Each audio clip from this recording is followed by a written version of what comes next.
Good morning, children. Today we are going to begin a very interesting and important lesson, Glimpses of India. And we are going to do first part of it today. The name of the part is A Baker from Goa by Lucio Rodriguez. A baker from Goa revolves around the relevance of a baker in the Goan culture, which dates back to the time when Portuguese ruled over the city of Goa. The Portuguese may have left, but the bread makers continue to have an inevitable stature. In this story, the author recalls his childhood days and their excitement on seeing the baker. They were enthusiastic to the point that they would run to him as soon as they woke up without even brushing their teeth. Students, Lucio Rodriguez was a great Konkani essayist. He wrote several articles in English and Konkani to various periodicals and magazines. He served as the visiting professor of folklore at many universities and also as a professor of English in Mumbai and Goa. His essays were posthumously published under the title of Soil and Soul and Konkani Folk Tales. Subtle humor and informal narration are the essential features of his writing. Now let's begin the lesson today. On page number 85, A Baker from Goa. This is a pen portrait of a traditional Goan village baker who still has an important place in his society. Traditional means, children, conventional. Our elders are often heard reminiscing nostalgically about those good old Portuguese days.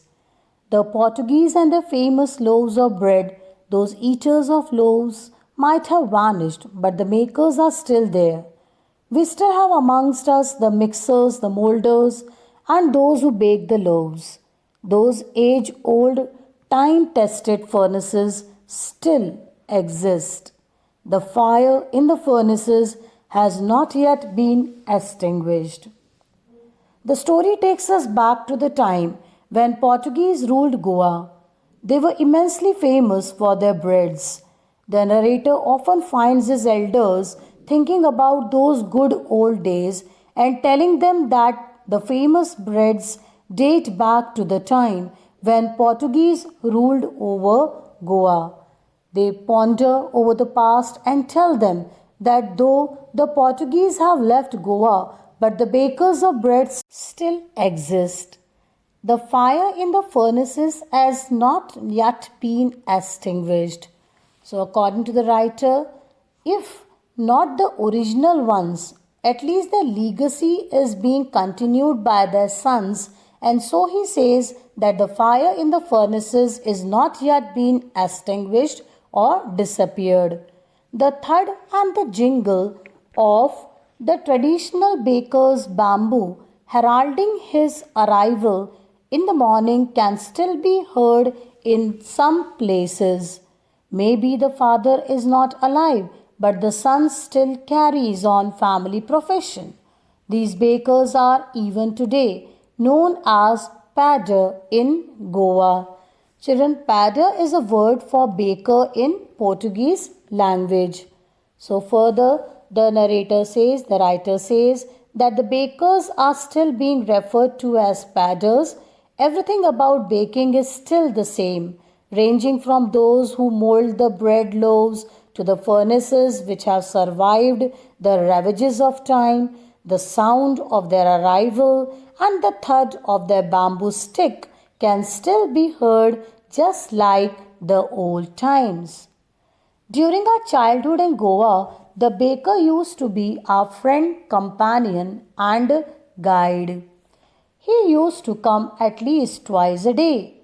Once when he set out in the morning on his selling round, and then again when he returned after emptying his huge basket. The jingling thud of his bamboo woke us up from sleep, and we ran to meet and greet him. Why was it so? Was it for the love of the loaf? Not at all. The loaves were brought by some Paskin or Bastin, and the maid servant of the house. What we longed for were those bread bangles, which we chose carefully. Sometimes it was sweet bread of special make. So the narrator further says that he recalls that the baker acted as their friend and companion during their childhood days in Goa. The baker used to visit twice a day, once while he was on the round to sell his loaves, and the other time while returning back with his empty basket, having sold all the loaves. It was the sound of his bamboo stick that woke the children up. The children were so excited to meet him and choose from the bread bangles or cancorn that he made specially for them. While the bangles for children, loaves for the adults that were generally collected by the maid servant of the household. The baker made his musical entry on scene with jung sound of his specially made bamboo staff.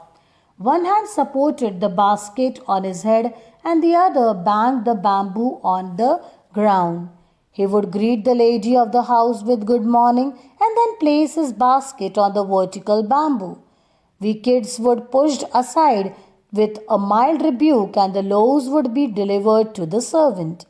But we would not give up. He would climb a bench or the parapet and peep into the basket somehow. I can still recall the typical fragrance of those loaves. Loaves for the elders and bangles for the children. Then we did not even care to brush our teeth or wash our mouths properly. And why should we? Who would take the trouble of plugging the mango leaf for the toothbrush? And why was it necessary at all? The tiger never brushed his teeth.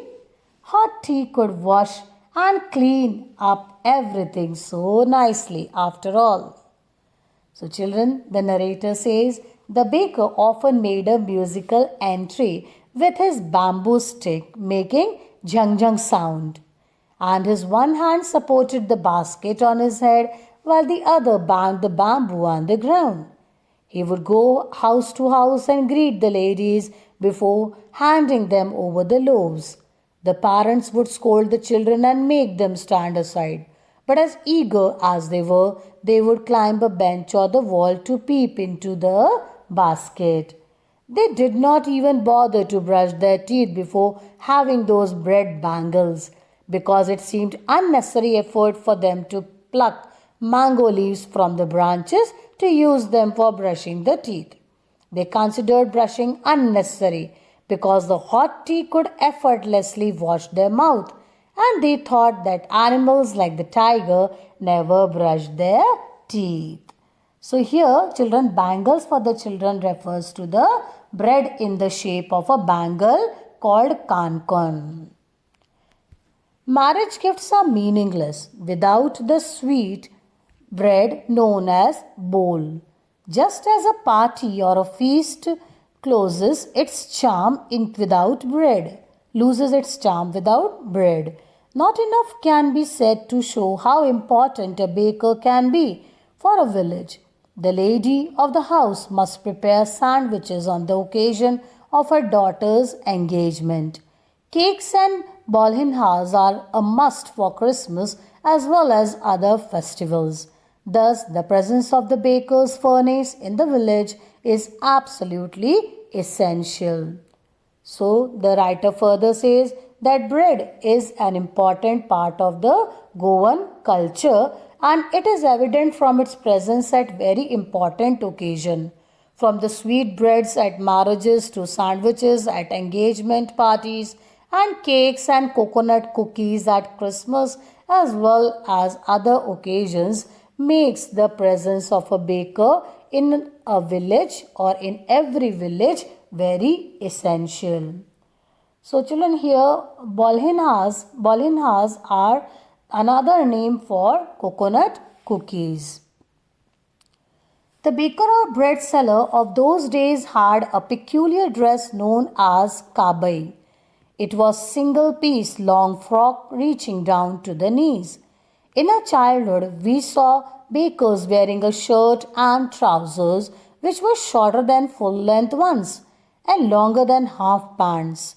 Even today, anyone who wears a half pant which reaches just below the knees invites the comment that he is dressed like a padder. So, children, here the narrator refers to the dressing style. Bakers were known to have worn unique knee length frock dresses, typically known as kabai. In the narrator's childhood days, he had seen them wearing shirts and pants whose length was shorter than the usual ones. It was a part of their identity so much so that even if someone wears that trouser length now, he is said to have dressed like a baker or a padder, as was said in olden times. The baker usually collected his bills at the end of the month. Monthly accounts used to be recorded on some wall in pencil. Baking was indeed a profitable profession in the old days. The baker and his family never starved. He, his family, and his servants always looked happy and prosperous. Their plump physique was an open testimony to this. Even today, any person with a jackfruit like physical appearance is easily compared to a baker. So, the baker had a way of making monthly record of bills on a wall using a pencil and then collecting the money at the end of the month. Baking has always been a profitable profession. The baker's family and workers have always been happy and joyous. The baker was usually fat, which was proof that he had a lot to eat and hence was a proof of his richness. Even to this day, someone with a well-built body like a jackfruit is compared to a baker.